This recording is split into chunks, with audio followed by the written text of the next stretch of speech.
Hey everybody, welcome to another episode of Thought Leaders. I'm your host Chris Shang, and today we have Rish, who is the founder and CEO of Content Beta. Thank you so much for joining us. Pleasure is mine, Chris. Of course, tell us a little bit about Content Beta, what you guys do, what are you guys working on, how do you guys work with different types of companies?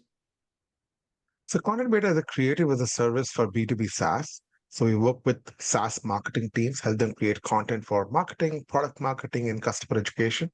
We work with close to 200 plus software companies, both early stage, mid market, and enterprise like ServiceNow, Thales, Checkpoint. Yeah, that's about us. Got it. And is there any particular vertical you see the more success with, or is it just SaaS in general, or just size and stage is agnostic? So I think it's agnostic, but we see more and more of interest between mid-stage and late-stage companies where they are trying to expand on marketing, where they see PMF and they want to scale on marketing. I think that's where we see most interest. Most of these folks have probably in-house creative teams supporting their marketing, or sometimes they don't have it. And one of the biggest problems for these folks is, hey, we can't keep on hiring more designers because that's not core to my business. I can't hire more freelancers. What do I do? So we help them with a scalable solution, which can help them turn around content and creators like probably 24-hour kind of turnaround so that they could launch their campaigns fast. Got it. Interesting. Um, Love to kind of dive into the origination story because it's quite vastly different versus like what you guys, at least what you guys are doing versus like kind of what your background shows in terms of like coming from like banking, financial services, and things like that originally. But kind of speak to that point around like, what led you to that field specifically, and then we can kind of talk about the transition to into becoming a tech founder, but more specifically what Content Beta is about. So I've been a nerd all my life, right? And being a nerd, I think it's easy to get into finance because it's quite number driven. When I graduated from my business school, I joined a venture capital fund and we invested in educational companies. And from there, I had developed this passion for online education. How do I reach to more? How do I take education to more number of people? And I founded my first company, which is an online education, like online school where we taught analytics tools. We created video tutorial content, educational content around um, like analytics tools like Excel, Tableau, Power BI, and we ran a YouTube channel. We have close to 500K subscribers. And we somehow cracked, we thought we cracked the game, and for some reason, COVID happened. And then for a couple of, I think 1 quarter, the sales just went down. We had also a lot of corporate customers who weren't investing in people at that point of time. And we had some free time. So we thought, hey, what do we do now? We had this ability to create content because the way YouTube algorithm ranks content is based on engagement. And we had proven that, hey, we could get 500K subscribers. So we know how to create content which YouTube likes. So if we can create content for ourselves, why can't we create content for somebody else? So that was the starting point. And we, instead of focusing on large enterprise customers like Tableau, Excel, we went to mid markets and SMB SaaS to say, hey, we can create educational content around your product so that you could see higher adoption and lower churn and probably more sticky customers. One thing led to another, probably education folks made us talk to product marketing folks, and product marketing folks made us talk to their boss, which is probably head of marketing. And then more than customer education need, we moved more towards marketing kind of need. We still do customer education content, but that's how we moved more towards marketing content. And so initially we had started with like a typical agency, right? When you work on project basis, figured out that the problem is like an always on problem. It's not like a one-off problem. So how do we become an always on solution to an always on problem? So that's how we built Content Beta over the last 4 years. Got it. Okay.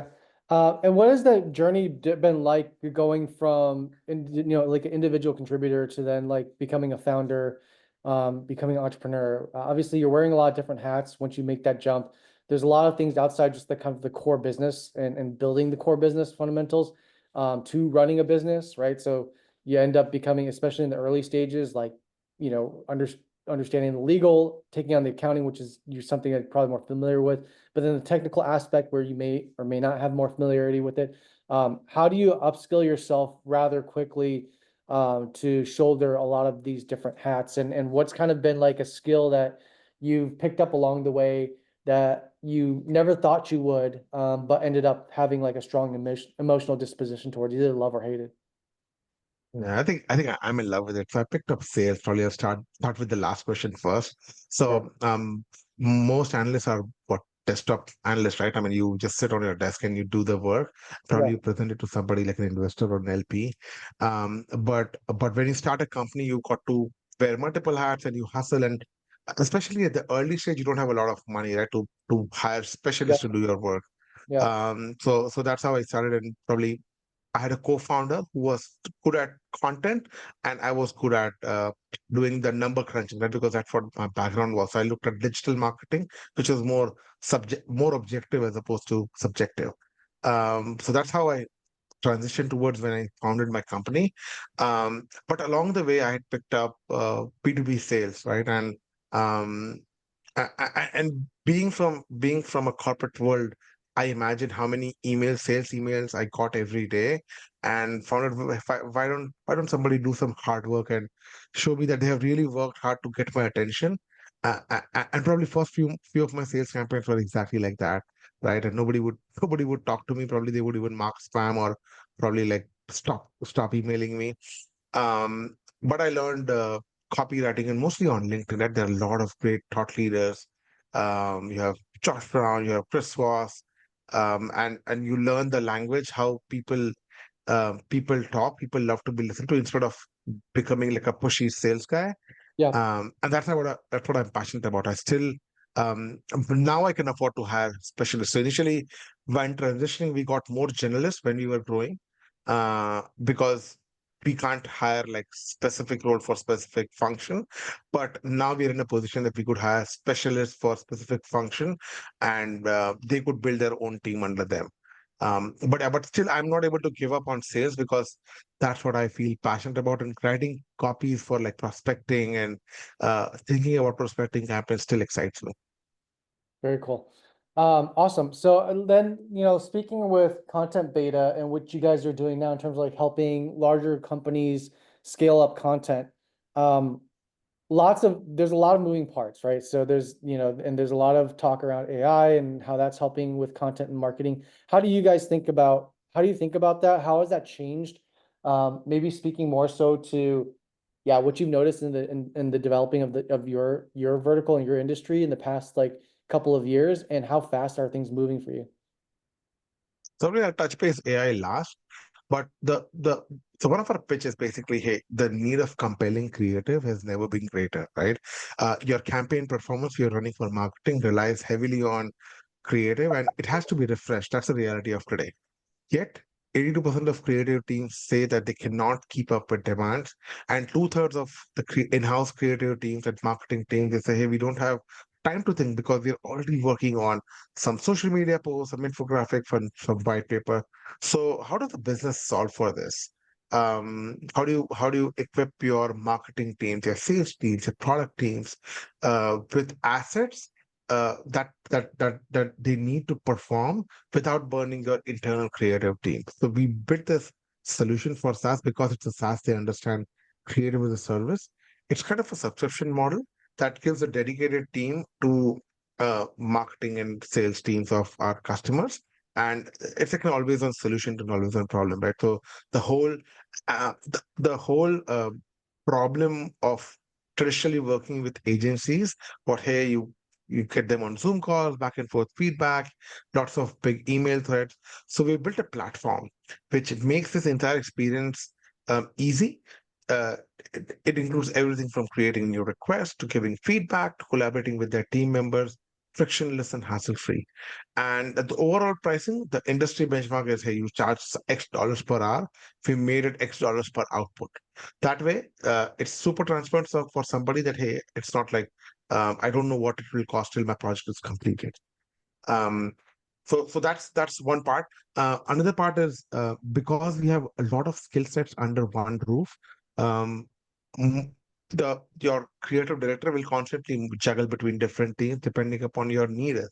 So the positive for a marketing team is they don't have to hire like different skill sets today, right? They could juggle with our creative as a service and manage projects on the fly. But I would still say our project management tech platform is number one way how we're able to scale up and down for our customers. Now, over a period of time, I mean, not over a period of time, last 6 to 12 months, we've seen AI coming up. And the value prop for AI is, hey, can you help me business problem it solves? Can you help me cut down on my turnaround time, or can you help me cut down on cost? And probably in some way, can you help me fine tune my creative so that my CTR improves, something of that sort. And I think we've been using aggressively AI for both production and post production to help our creative workflows move more efficiently so that we could pass on that benefit to our customers. Got it. Very cool. As we're rounding up on time too, I want to kind of just ask another quick question here. Is what are you imagining like content beta to look like in the next couple of years with a lot of these changes in the macroeconomic environment? I think one big change which I'm seeing is emerging markets are becoming the office of the West, right? So a lot of stuff which is more tactical in nature is getting outsourced, or probably even having like capability center within, say, India or Philippines or Vietnam, something of that sort. So I think that's going to continue because that's where the cost arbitrage in business is always have got to fine tune to make sure that their margins are safe. So that's one change which I see. Other change which I see is um, AI is a lot of entry level talent, right? If they don't upskill, they're going to be killed by AI, right? Because Yeah. the role of entry level talent is not strategic today, right? They all of them can't think about what they want from AI. So unless unless they build that AI capability, because the folks with decision making power may not have time to learn and fine tune AI models, but young folks have. So I think another thing is if people who are entering the job market, if they build those skills where they could help the decision makers with how to leverage on AI in their existing workflows, I think that's going to be another big change. Awesome. Yeah, very, very true. And then I want to say thank you so much for taking the time today and sharing your journey and also just what you guys are doing at Content Beta is super interesting. Thank you so much for taking the time. Thank you, Chris. Of course.